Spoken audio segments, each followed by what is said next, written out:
All right, on today's episode, Nate tells us his 5 favorite, actually must-read/listen audiobooks that every YouTuber who cares should read/listen to, or listen/read to.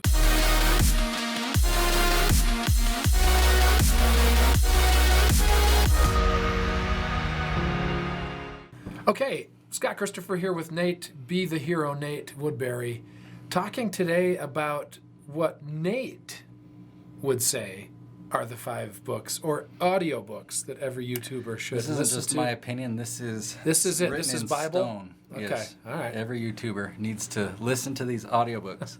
Now, do they have to listen, or can they find a hard copy and use their eyes? Do people actually read books? Man, I hope so. We're going to have one quickly fading civilization, especially with all this digital nonsense. So this is a side note, but how often do you read? Like, every day. not counting scriptures. Well, that's what I'm saying. I read the scriptures. I do read the words. No, but I read them. I don't listen. I listen to them So sometimes. a book like the books we're talking about here, how often do you read those on paper form? Yeah, no, never. Okay. But I might if you tell me about them. Let's give them the option. All right, go. Audiobooks are awesome. I have nothing against paper, except I love trees. They just say that for your brain and for children and brain and growing and progressing and developing, you should always read.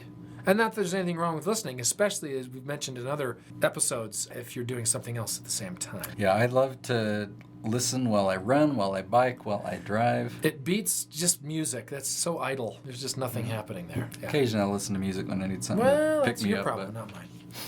All right, so we've got 5 books that I'm going to Here share they with come. you. Let's see if you've heard of any of them. Boom, First number one, 5, in reverse order.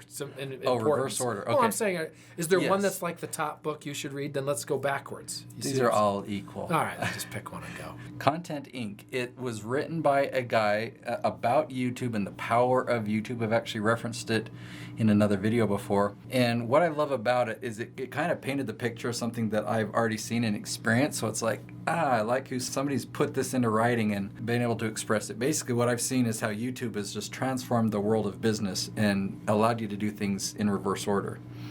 Instead of having to create a product or a service and then creating a website and creating marketing materials, creating your brand and your logo. And then hoping to find an audience for it all. Yeah, and then trying to market it and promote it out there, and then trying to build a tribe and a following. It's like, let's do that in reverse. With YouTube, you can build a tribe, and as that gets bigger, you'll know what they want, and you can just start to sell them and start to become more professional. And is that more part of this businesslike. book, Content Inc.? Is that where he's... Yeah, it paints a where he goes? picture of a lot of stories and how that's really changed. And it was a really good read. It painted a good picture, so I highly recommend it for all That's YouTubers. number 1. Okay. Okay, another one that is great is called Streampunks. I had to make sure did it have an R? Yes, it's not Steam, it's Stream. Streampunks. And that's the writer of it is one of the head honchos of YouTube. His background is he was with Netflix before, and then he'd had some other background. He went on to YouTube, and he's with YouTube now. And so it's from a perspective of a lot of creators that he's worked with, and from YouTube's perspective of why they do things. And because there's been some miscommunication or lack of communication between YouTube and the creators, and so it's really cool to hear a lot of his And you mean the perspective. creators meaning you or me or somebody who's putting Exactly. stuff on. Okay. Not, Yeah, I mean, changes in the algorithm, and then we've been affected, and or income's gone down, or views, or subscribers, and it's like, what's going on here? And sometimes there's been a lack of communication. So YouTube's gotten a lot better at that, and including stuff like this, where he wrote this book, and it's a great listen. Now, so far that you know of, are the authors actually voicing their own books? Are they, on these audiobooks, are they the ones that are narrating that you remember? I'm just curious. Streampunks is not narrated by the author, it's by another guy. And Content Inc. is narrated by the author, Joe Paluzzi. All right, the next one is, I believe it's narrated by the author. It's a book called Creativity Inc. So the first one I mentioned was Content Inc. Right. This one's completely different, Creativity Inc. It's not specific to YouTube, but I just loved it overall as such a good book. It's Ed Catmull, he's one of the head guys at Pixar. And they have a real creative team, and they have a real creative process that allows them to do some amazing things Indeed. in creating the movies. And so he draws from all of that work with those He people. goes through all of his experience, and he just shares it. He teaches it. It's really a great, amazing book. One of the best books I've ever listened to on entrepreneurship and principles of solid entrepreneurship and leadership. I have never listened to a book. It's so funny to hear you say, when you said it's one of the very best books I've ever listened to, I was going to correct you and say... You're just behind the times, read. my friend. I don't know what to say. I've even narrated some, and I don't listen to them. I do that. I have that ability, but nonetheless. Okay, so back Creativity. to Creativity Inc. Oh, I loved it. Yeah, I expected it to talk about creativity, which it does a lot, but I didn't expect it to be the masterpiece that it is in the way of just good business principles and leadership principles. Solid book. Was very, very impressed with what he's done. I've been a fan of Pixar for a long time, and obviously taught me more the story and the picture of that, and so I admire Pixar even more, but way applicable. I'll be listening to that one. All right, book number 4. Okay, number 4. This is a favorite among lots of entrepreneurs. It's called Huck Finn. No. Oh, sorry. E-Myth Revisited. E standing for entrepreneur. If you haven't heard of the book, where have you been? Have you heard of the book? No.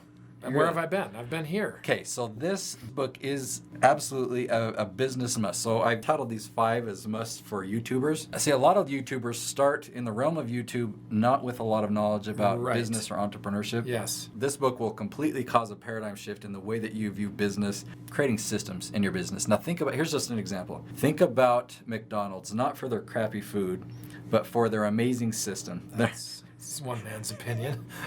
Okay.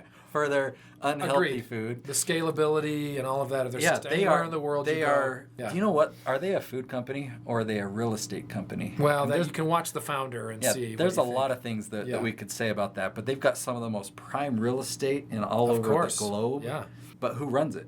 Is it amazing chefs and is it amazing like entrepreneurs and real estate tycoons? It's high school kids that actually run their system. Yeah.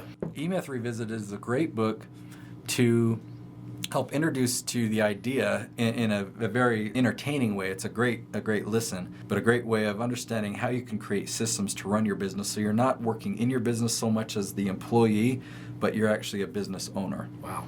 Love that book. I've listened to it, again, audiobook. Right. I've probably listened to that one, if I were to guess, I'd say like 7 or 8 times. Jeez. All the way through. Read a book now. It's that will good. you? Come on. All right, what's 5th? Okay, this last one you're going to like. The title of it's How to Shoot Video That Doesn't Suck. Well, there you go. Maybe that title gives it obvious reasons. I learned a lot from it. You come from a background of professional studios and film and Hollywood type productions. Yep. Not me.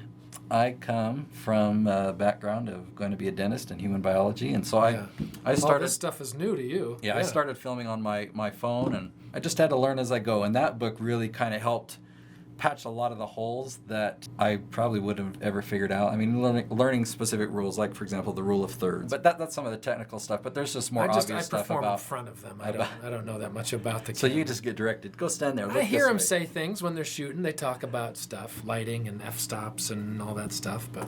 Even if you're not making YouTube videos professionally, he talks about if you're going to make a home movie, just a video for your own family to enjoy, if you're going to share it with relatives and stuff, how to make your video so that they'll actually want to watch it, and it'll be entertaining. And imagine, looking back after years, and it's just simple things that you can do when you film. Instead of just hitting record and letting it record for 15 minutes, record the key points and piece it together in a certain way. So see, now that book, that would seem like a book to me that you would want to have as a book. To refer to, like, you know what I mean? Like if he gives steps of this or that and you're going, because this is how to shoot without sucking.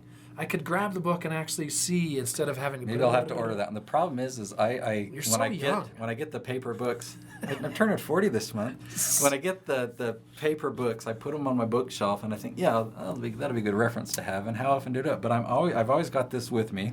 Yeah. And I always... Well, then you should get the ebook so you at least can read the words on your screen. But then I would just only be able to do one thing at a time. I'd have to sit here and look at it and focus on it. We're going to agree to disagree. Even though we don't really disagree. Add in the comments below what books you would add to this list or replace. Don't add.